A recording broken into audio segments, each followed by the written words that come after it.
Hello everybody, hi, I am Kritika, your zoology wali madam, and before we start this video, I want you to know the meaning of the term homeostasis. जैसा कि हमने last chapter के starting में भी इसे discuss किया था, homeostasis का मतलब क्या है? होम्योस्टैसिस का मतलब है कि बाहर की एनवायरनमेंट में जो मर्जी चेंज आ रहा हो, despite the changes in the external environment, हमारी बॉडी की इंटरनल जो एनवायरनमेंट है वो स्टेबल रहे, इंटरनल बॉडी सिस्टम्स की जो कंडीशंस हैं वो स्टेबल रहे, चाहे बाहर जो मर्जी चेंज हो रहा है। इसको मेंटेन करने के ही प्रोसेस को हम क्या बोल रहे हैं? होम्योस्टैसिस। क्लियर? अब इस होम्योस्टैसिस को मेंटेन करने के लिए दो मेजर सिस्टम्स हमारी बॉडी के जो होते हैं वो साथ में काम कर रहे हैं। One is nervous system and the other is chemical, जो हमारा एंडोक्राइन सिस्टम होता है, हार्मोनल सिस्टम। ठीक है, नर्वस सिस्टम के बारे में हम लास्ट वीडियो में पढ़ चुके हैं। इस वीडियो में हम पढ़ेंगे about the endocrine system, hormonal system हमारी बॉडी का, और ये दोनों मिलकर ही होम्योस्टैसिस को मेंटेन करते हैं। क्लियर? तो इससे आपको ये क्लियर हो गया है कि हमारा ये चैप्टर जब हम स्टार्ट करने वाले हैं ये क्या है? Chemical coordination and integration. Clear? अब आपको ये पता है कि एंडोक्राइन ग्लैंड्स क्या होते हैं? एंडोक्राइन ग्लैंड्स डक्टलेस ग्लैंड्स हैं। डक्टलेस ग्लैंड्स है मतलब इनकी जो सिक्रीशंस होती हैं वो बॉडी फ्लूइड्स के थ्रू, डक्ट्स के थ्रू टारगेट ऑर्गन तक नहीं पहुंचती है, बॉडी फ्लूइड्स के थ्रू डायरेक्टली बॉडी फ्लूइड्स में सिक्रीट की जाती है और उनके थ्रू टारगेट ऑर्गन्स तक पहुंचती है। तो therefore they are called ductless glands. Clear? Endocrine glands की जितनी भी सिक्रीशंस होती हैं उन्हें हम क्या बोलते हैं? उन्हें हम बोलते हैं हॉर्मोन्स। ठीक है, तो हमारी बॉडी के सारे एंडोक्राइन ग्लैंड्स प्लस उनके जो हॉर्मोन्स हैं, सारा कुछ मिला के बनता है हमारा एंडोक्राइन सिस्टम। क्लियर? अब ये हॉर्मोन्स है क्या? तो hormones are non nutrient chemicals जो कि एक्ट करते हैं एज इंटरसेल्यूलर मैसेंजर्स। सबसे पहली बात मैंने बोली है नॉन न्यूट्रिएंट। नॉन न्यूट्रिएंट मतलब हार्मोन से हमें नरिशमेंट नहीं मिल रहा है, कोई न्यूट्रिशन नहीं मिल रहा है, they are non nutrient chemicals. दूसरी चीज मैंने बोली, they act as intercellular messengers, मतलब ये मैसेजेस को एक सेल से दूसरे सेल में ले जाने का काम कर रहे हैं। ठीक है, इंटरसेल्यूलर, दो सेल्स के बीच में मैसेंजर की तरह एक्ट कर रहे हैं हॉर्मोन्स। क्लियर? ये डेफिनेशन जरूरी है, एनसीईआरटी में भी मेंशन्ड है और इस पे क्वेश्चन आ जाता है। दूसरी चीज हमें पता होनी चाहिए कि इन हॉर्मोन्स की प्रॉपर्टीज क्या क्या है। ठीक है, तो हॉर्मोन्स सबसे पहला, they are released directly into the blood. जैसा कि मैंने बताया एंडोक्राइन ग्लैंड से आ रहे हैं तो डायरेक्टली ब्लड में रिलीज हो रहे हैं, कोई डक्ट्स इन्हें टारगेट ऑर्गन तक लेके नहीं जा रही है। Second, these hormones can not start a reaction, किसी रिएक्शन को नए सिरे से स्टार्ट नहीं कर सकते, बट रिएक्शंस को इन्फ्लुएंस जरूर कर सकते हैं। क्लियर? तीसरी चीज यहाँ जो पता होनी चाहिए कि हॉर्मोन्स नॉन न्यूट्रिएंट हमने बोला, तो नरिशमेंट प्रोवाइड नहीं कर रहे, कोई एनर्जी भी प्रोवाइड नहीं कर रहे, they do not provide energy, लेकिन they have effect on growth and development of the body. Energy ना देकर भी बॉडी की ग्रोथ और डेवलपमेंट में ही हेल्प करते हैं।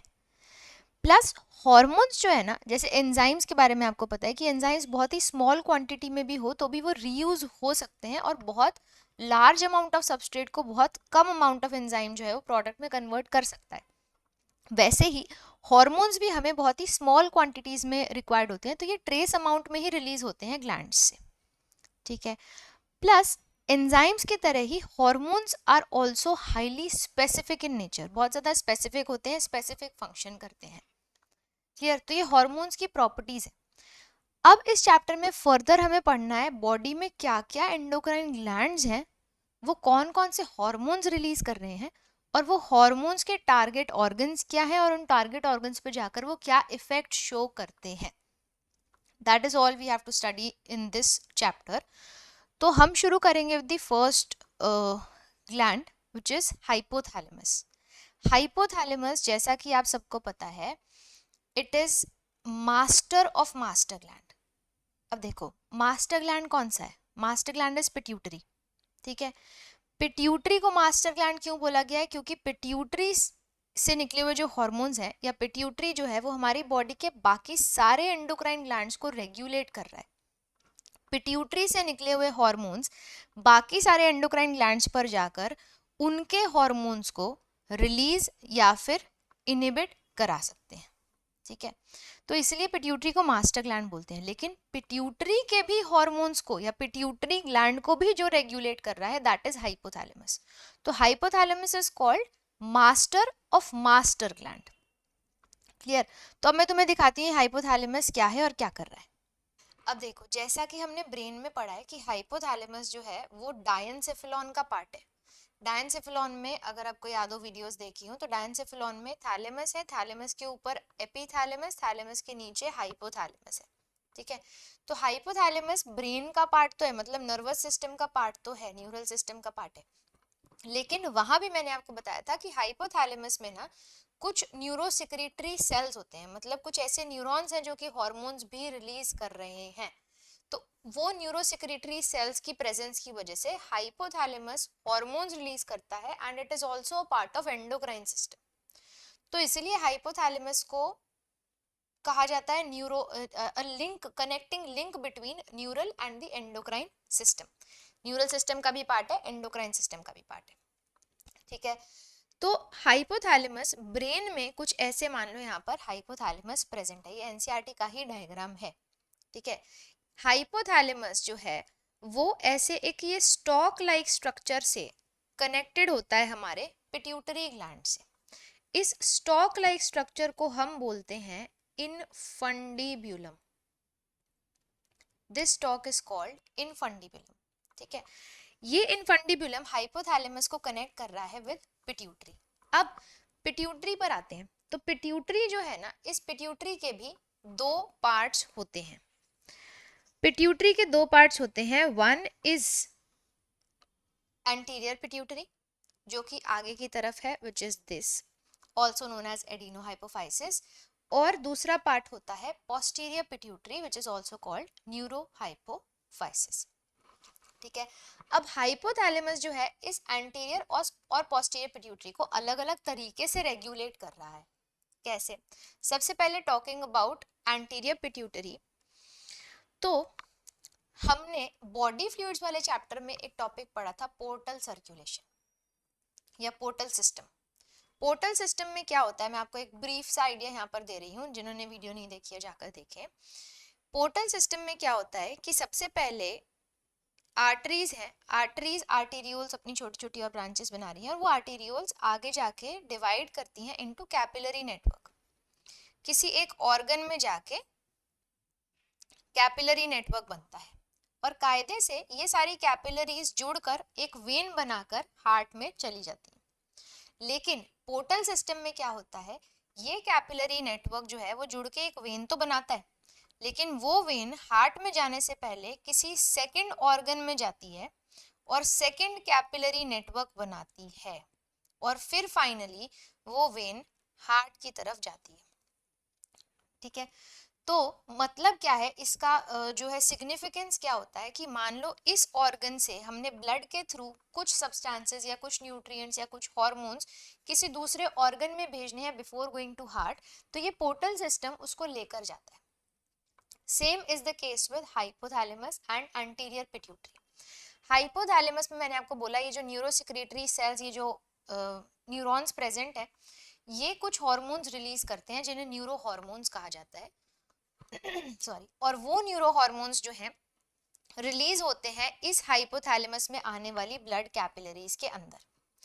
ये ब्लड कैपिलरीज इस वेन के थ्रू इन हार्मोन्स को लेकर जाती है किसके पास, एंटीरियर पिट्यूटरी के पास, ठीक है। एंटीरियर पिट्यूटरी में जाके एक और कैपिलरी नेटवर्क बना रही है। तो इस पोर्टल सिस्टम का काम क्या है कि हाइपोथैलेमस के जो हार्मोन्स हैं उनको एंटीरियर पिट्यूटरी तक लेके आना, ताकि हाइपोथैलेमस के वो हार्मोन्स एंटीरियर पिट्यूटरी को रेगुलेट कर सके। इस सिस्टम को हम क्या बोल रहे हैं, this is called hypophyseal portal system, ठीक है। तो हाइपोथैलेमस एंटीरियर पिट्यूटरी को रेगुलेट कर रहा है थ्रू हाइपोफाइसियल पोर्टल सिस्टम। इतनी बात क्लियर है। अब हम चलते हैं पोस्टीरियर पिट्यूटरी की तरफ। पोस्टीरियर पिट्यूटरी में जैसे आप देख रहे हो कि ये जो न्यूरोसिक्रेटरी सेल्स हैं बहुत लॉन्ग है, इनकी एक्सॉन्स बहुत लॉन्ग है और इनकी एक्सॉन्स डायरेक्टली नीचे तक जाती हैं इनटू द पोस्टीरियर पिट्यूटरी। तो मतलब पोस्टीरियर पिट्यूटरी में ऐसा कोई पोर्टल सिस्टम काम नहीं करता है। Posterior pituitary is under the direct neural regulation of hypothalamus. ये दो क्वेश्चन बनते हैं। एंटीरियर पिट्यूटरी को हाइपोथैलेमस रेगुलेट करता है by hypophyseal portal system, posterior pituitary को रेगुलेट करता है डायरेक्टली थ्रू न्यूरल कंट्रोल। ठीक है, अब ये जो हाइपोथैलेमस है ये कौन कौन से हॉर्मोन्स रिलीज कर रहा है उनके बारे में पढ़ते हैं। हाइपोथैलेमस के जो न्यूरोसिक्रीटरी सेल्स होते हैं ये प्रोड्यूस करते हैं न्यूरो हॉर्मोन्स। दो तरीके के न्यूरो हॉर्मोन्स यहाँ पर प्रोड्यूस होते हैं, one releasing and inhibiting hormones और दूसरे ADH एंड ऑक्सीटोसिन। यहाँ पर बहुत इंपॉर्टेंट एक क्वेश्चन बनता है। पहली चीज, रिलीजिंग और इनहिबिटिंग हॉर्मोन्स जो हैं वो एंटीरियर पिट्यूटरी के लिए सिक्रीट किए जाते हैं।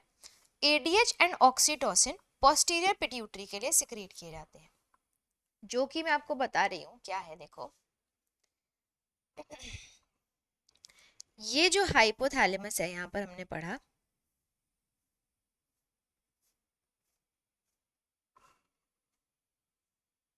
देखो हाइपोथैलेमस के ये वाले न्यूरोसिक्रीटरी सेल्स हाइपोफाइसियल पोर्टल सिस्टम में जो हॉर्मोन्स रिलीज कर रहे हैं वो होते हैं रिलीजिंग या फिर इनहिबिटिंग हॉर्मोन्स, जो कि आगे जाकर किसको कंट्रोल कर रहे हैं, हमारी एंटीरियर पिट्यूटरी को। और हाइपोथैलेमस के ये वाले न्यूरोसिक्रीटरी सेल्स पोस्टीरियर पिट्यूटरी में जो जा रहे हैं ये दो हॉर्मोन्स रिलीज करते हैं, ADH एंड ऑक्सीटोसिन। अब यहाँ पे एक और चीज समझो, हाइपोथैलेमस के रिलीजिंग और इनहिबिटिंग हॉर्मोन्स एंटीरियर पिट्यूटरी पे जाएंगे और उनके हॉर्मोन्स को या तो रिलीज कराएंगे या तो उनके रिलीज को इनहिबिट कराएंगे। क्लियर? तो मतलब हाइपोथैलेमस एंटीरियर पिट्यूटरी के हॉर्मोन्स को तो कब रिलीज करना है कब इनहिबिट करना है उसको रेगुलेट कर रहा है through these hormones. Posterior pituitary की बात आए तो पोस्टीरियर पिट्यूटरी के अपने खुद के कोई भी हॉर्मोन्स नहीं होते हैं। पोस्टीरियर पिट्यूटरी अपने खुद के कोई भी हॉर्मोन्स सिंथेसाइज या सिक्रीट नहीं करती है। हाइपोथैलेमस के ये जो न्यूरोसिक्रीटरी सेल्स हैं ये रिलीज करते हैं क्या, ADH और ऑक्सीटोसिन। जो ADH और ऑक्सीटोसिन इन न्यूरोसिक्रीटरी सेल्स की यहाँ पर साइनेप्टिक नॉब्स में जाकर स्टोर हो जाते हैं और जब इनकी जरूरत पड़ती है तब पोस्टीरियर पिट्यूटरी इनको सिर्फ रिलीज करती है। पोस्टीरियर पिट्यूटरी के अपने खुद के कोई हॉर्मोन्स नहीं है, वो बस हाइपोथैलेमस से प्रोड्यूस हुए ADH और ऑक्सीटोसिन को स्टोर करती है इन एक्सॉन साइनेप्टिक नॉब्स में और जरूरत आने पर इनको रिलीज करती है। क्लियर? तो हाइपोथैलेमस से दो तरीके के हॉर्मोन्स रिलीज हो रहे हैं, वन रिलीजिंग और इनहिबिटिंग हॉर्मोन्स जो कि हाइपोफाइसियल पोर्टल सिस्टम के थ्रू एंटीरियर पिट्यूटरी में जा रहे हैं और उसको रेगुलेट कर रहे हैं। दूसरा ADH एंड ऑक्सीटोसिन जो कि पोस्टीरियर पिट्यूटरी में जाके स्टोर हो रहे हैं और जरूरत आने पर वहां से रिलीज किए जाएंगे। क्लियर? तो यही दोनों हॉर्मोन्स यहाँ से हम पढ़ रहे हैं, releasing hormones, inhibiting hormones and ADH and oxytocin. ठीक है, तो रिलीजिंग और इनहिबिटिंग हार्मोन सिंथेसाइज होते हैं और रिलीज होते हैं हाइपोथैलेमस से इनटू हाइपोथैलेमिक ये हाइपोफाइसियल पोर्टल सिस्टम और एंटीरियर पिट्यूटरी को रेगुलेट कर रहे हैं।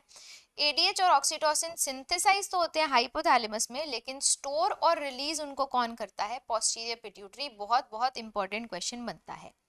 ठीक है, और ये ADH और ऑक्सीटोसिन पोस्टीरियर पिट्यूटरी को स्टिम्युलेट या इनहिबिट नहीं कर सकते, ये सिर्फ वहां जाके स्टोर हो रहे हैं और वहां से जरूरत आने पर रिलीज हो रहे हैं।